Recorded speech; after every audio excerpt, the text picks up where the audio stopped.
আমি শেফ রুমানা পারভিন। আজকেও ঢাকা শহরে লাকড়ির চুলায় রান্না করার দৃশ্য আপনাদেরকে দেখাবো। কড়াইয়ের মধ্যে আমি এখন তেল দিয়ে দিব, তেলটা একটু গরম হওয়ার জন্য।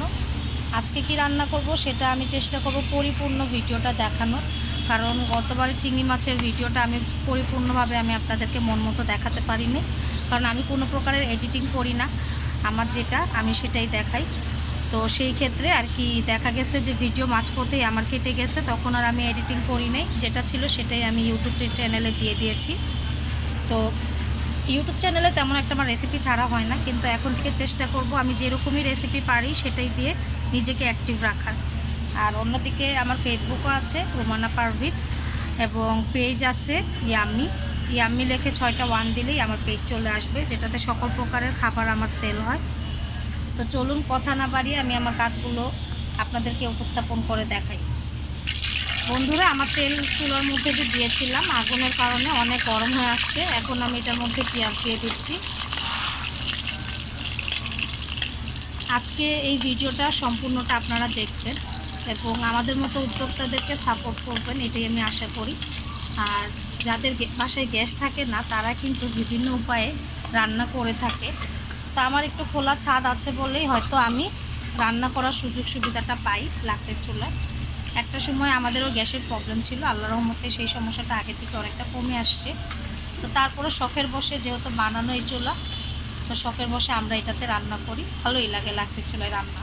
তো স্টেপ বাই স্টেপ আপনারা দেখতে পারবেন, আর আপনারা ফুল ভিডিওটা দেখবেন। আমি কোনো এডিটিং করতে পারি না, কিন্তু একেবারে যে লং প্রসেস প্রতিটা স্টেপ যেভাবে দেখাবো আপনারা আজকে একটু ধৈর্য সহকারে দেখবেন। তো আমার এই বাকি প্রসেসটা দেখাই। বন্ধুরা, পেঁয়াজটা অনেকটা লালচে লালচে ভাব চলে আসছে। আমি এটাকে বেরেস্তার মতো করব না, একটু লালচে ভাব আসলে একে একে করে মশলাগুলো দিব। কারণ আজকের যে তরকারিটা আমি রান্না করব এটা হচ্ছে গিয়ে মরিচের গুঁড়ো আমি দিব না, এটা টমেটো দিয়ে রান্না করব, প্লাস টক দই, তারপর আরও অনেক কিছু দিব। তো আপনারা দেখুন, দেখুন পেঁয়াজটা এই পর্যায়ে যখন আসবে তখন একটু নাড়াচাড়া দিব ভালো করে, আর একটু সামান্য একটু লাল হবে, তারপর আমি এর মধ্যে দিয়ে দিচ্ছি আদা রসুন বাটা দিয়ে দিব। আদা রসুন বাটা আমি সবসময় পেঁয়াজের সাথে দিই, তার কারণ হচ্ছে আদা রসুনের মধ্যে যে একটা স্মেলটা থাকে সেটা ভাজার জন্যই কিন্তু আগে ভাগে আমি একটু আদা রসুনটা দিয়ে দিই। তা আমি এখন হচ্ছে গিয়ে পেঁয়াজের মধ্যে আদা রসুনটা দিয়ে দিব। আপনারা কী ধরনের মানে কতটুকুন আদা রসুন খান সেটা আমি বলতে পারি না, কিন্তু এখানে হচ্ছে পেঁয়াজ আমার ছিল প্রায় 1.5 কাপের মতো, আর এখানে যে আদা রসুনটা, এখানে হচ্ছে আদা আর রসুন একসাথে মিক্স করা, এখানে প্রায় উঁচু করে 3 চামচ আদা রসুন দেওয়া।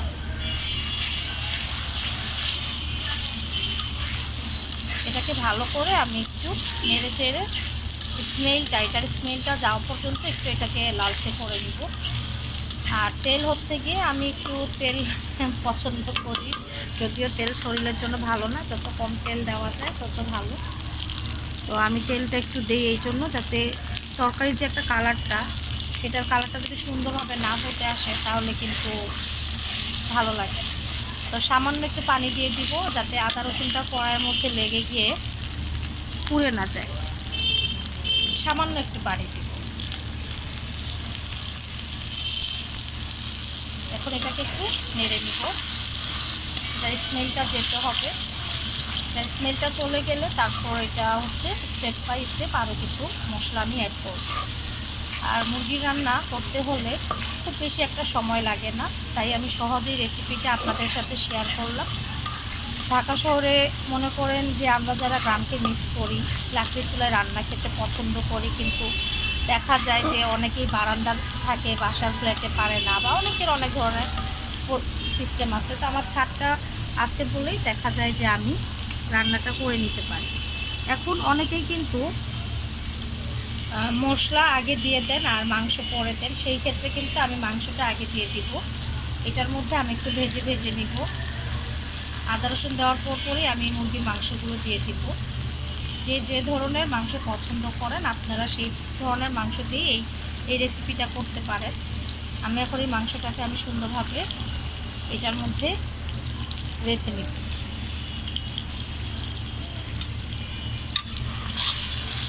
এখন এই মাংসটাকে আমি তেলের মধ্যে এবং আদা রসুনের সাথে খুব ভালোভাবে কষিয়ে নেব।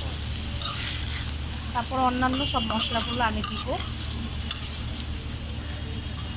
এটা একটু ঢেকে রাখব।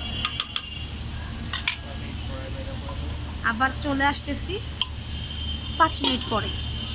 বন্ধুরা এখন আবার একটু নেড়ে দিচ্ছি মাংসটাকে। দেখুন অনেকটা তেল ছেড়ে আসছে, এটাকে এইভাবে একটু আমি নাড়াচাড়া দিব। এই রান্নাটা কাঁচামরিচের ঝালের উপরে নির্ভর করে বেশি, আর বিশেষভাবে এই রান্নাটা আমি আমার ছেলেদের জন্য করছি। তো এর মধ্যে আমি এখন দিয়ে দিব অন্যান্য কিছু মশলা। কাঁচামরিচটা পরে দিব। তো এখানে আমি যেটা দিব সেটা হচ্ছে সয়া সস দিব। সয়া সসটা আপনারা 2 চামচ দিবেন। এখানে মুরগির ওজনটা আমি বলে দিই, এখানে প্রায় হচ্ছে 1.5 কেজি মুরগি। এখানে পুরোপুরি 1 কেজি মুরগি না, এখানে 1.5 কেজি মুরগি আছে। তো লাকড়ির চুলায় যেহেতু রান্না করছি, তো একটু পানি আবার দিয়ে দিব যাতে নিচে মশলাটা না লেগে যায়। কারণ বন্ধুরা চুলায় আমি এখন আগুনের জন্য আরেকটু লাকড়ি দিয়ে দিচ্ছি। পিছন থেকে দিচ্ছি, হাতে তাপ লাগে তো তাই। লাকড়ির চুলায় আনন্দ যেমন তেমন কষ্টও আছে, আর কষ্টের ফল অবশ্যই ভালো হয়। দেখুন আমি এটাতে সয়া সস আর আদা রসুন আর তেল ছাড়া আর কিছুই দেইনি। তারপর দেখুন ঘনত্বটা দেখুন, আর খুব সুন্দর একটা স্মেল আসছে। তো এখন এটার মধ্যে আমি যা যা মশলা দিব সেগুলো আপনাদের সাথে শেয়ার করি। তো বন্ধুরা এটা হচ্ছে বাদাম বাটা, এটা হচ্ছে গিয়ে পেস্তা এবং কাজু দুটোই বাদাম বাটা আমি রেখেছি, এটা দিয়ে দিব এখন। আর এটা হচ্ছে গিয়ে টক দই, এখানে হচ্ছে গিয়ে জিরে গুঁড়ো, এখানে হচ্ছে গিয়ে গোলমরিচ গুঁড়ো, আর এইখানে তো আমার মশলা দেখলেনই।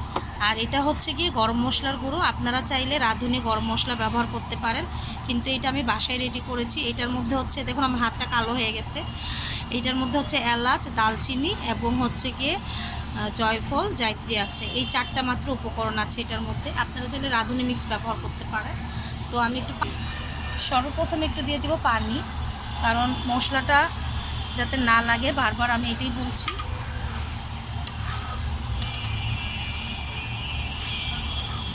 মশলাটা যাতে না লাগে এই জন্য পানিটা অবশ্যই, যারা লাকড়ির চুলায় রান্না করবেন অল্প অল্প করে পানি দিতেই হয়। এখন এই বাদাম বাটাটা দিয়ে দিলাম, বাদাম বাটাটা দিলাম। এখন দিয়ে দিব টক দই। টক দই বাদাম বাটাটা হচ্ছে আমি বলে দিই পরিমাণটা। বাদাম বাটা আমার এখানে যতটুকুন আছে এটা হচ্ছে গিয়ে 4 থেকে 5 চামচের মতো হচ্ছে গিয়ে কাঠবাদাম বাটা, আর 4 থেকে 5 চামচের মতো হচ্ছে গিয়ে আমাদের কাজু বাদাম বাটা। আর এই যে টক দইটা এটা হচ্ছে গিয়ে হাফ কাপের চেয়ে একটু কম। এই হচ্ছে এটাকে দেখুন নাড়া দিচ্ছি কত সুন্দরভাবে, এটা সাদা সাদা যে একটা ভাবটা খুব সুন্দর ভালো লাগছে। এখন এই অবস্থায় আমি এটার মধ্যে দিয়ে দিব অন্যান্য সব উপকরণ। এখন আমি দিয়ে দিব এই যে মরিচ আর টমেটো, তারপর দিয়ে দিব হচ্ছে গিয়ে একটু গরম মশলা। এই দেখুন এই 1টা চামচ, এটা টেবিল চামচ না, এটা নর্মালি 1 চামচ গরম মশলাটা দিয়ে দিলাম। তো বন্ধুরা এখন দিয়ে দিব আমি জিরে গুঁড়ো আর গোলমরিচ গুঁড়ো। তো এখন গোলমরিচ গুঁড়োটা আমি প্রথমে দিচ্ছি, তারপর দিয়ে দিব জিরে গুঁড়ো। এই সিম্পল কিছু মশলা দিয়ে এই রান্নাটা আপনারা বাসায় রান্না করে দেখবেন, খুবই মজা হবে। এই যে এখন জিরে গুঁড়ো দিয়ে দিচ্ছি, গোলমরিচ গুঁড়ো আমি দিয়েছি 1 চামচ এবং জিরে গুঁড়ো দিয়ে দিচ্ছি আমি 1 চামচের একটু বেশি, কারণ আমাদের বাসায় জিরে গুঁড়োটা একটু পছন্দ করে কানের জন্য। তো এখানে কিন্তু এক্সট্রা স্মেলের জন্য আমি কিছুই দিইনি, জাস্ট নর্মালি কিছু উপকরণ দিয়ে আমি আজকের এই রান্নাটা শেষ করলাম। তো এখন দিয়ে দিব লবণ। আর চুলার আঁচটা কমে আসছে তাই চুলার আঁচ দিয়ে দেবো, 1 চামচ দিলাম আর অল্প একটু দিয়ে দিব, কারণ এই রান্নাটা একটু গ্রেভি গ্রেভি হবে, তো লবণটা পরে বেশি হয়ে যেতে পারে। তো এখন সামান্য পরিমাণে পানি দিব। এখন এটাকে আবার আমি নাড়াচাড়া দিব। দেখুন কালারটা খুবই সুন্দর আসছে, আর তেলের পরিমাণটা এটা হচ্ছে কি আস্তে আস্তে ভেসে আসবে। আর টমেটো আর এই টক দই এবং বাদামের বাটার এই তরকারিটা আপনারা বাসায় রান্না করে দেখবেন, অনেকটা ভালো এবং মজা হবে।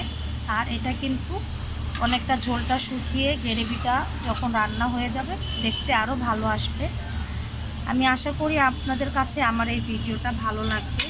ভালো লাগলে অবশ্যই লাইক কমেন্ট করবেন। আর এটার যে পিকচারটা আমি আজকে আপনাদেরকে অবশ্যই পিকচারটা দেখিয়ে দিব, কারণ এর আগেটা আমি দেখাতে পারি নাই, কারণ ভিডিওগুলো এত লং প্রসেস হয়, আমি কোনো এডিটিং করি না পুরা ভাইয়ারা, যার ফলে আমার দেখা যায় যে আমি সেইভাবে করে উপস্থাপন করতে পারি না। তো দেখুন এটার গ্রেভিটা একটু ভালোভাবে চারপাশটা দেখায়। তো এখন এটা আমি ঢেকে দিব হওয়ার আগ পর্যন্ত, ততক্ষণ আমার সাথে থাকবেন।